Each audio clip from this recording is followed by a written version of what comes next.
আসসালামু আলাইকুম। পূর্ণ সংখ্যা। যে সমস্ত সংখ্যার কোনো ভগ্নাংশ থাকে না তাদেরকে পূর্ণ সংখ্যা বলা হয়। শূন্য সহ সকল ধনাত্মক, ঋণাত্মক সংখ্যাই পূর্ণ সংখ্যা।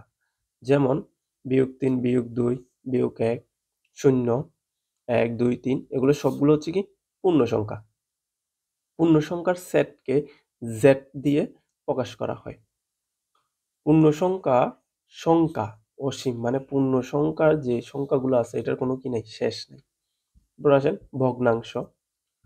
কোনো বস্তু বা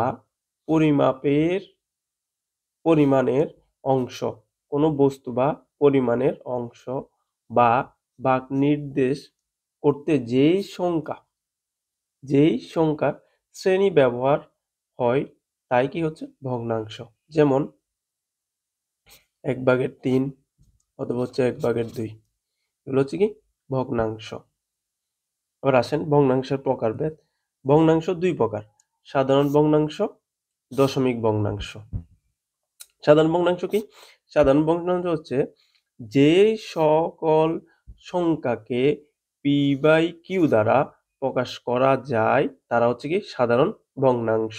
যেমন হচ্ছে যে 1/5 অথবা হচ্ছে 3/2, এগুলো হচ্ছে কি সাধারণ ভগ্নাংশ।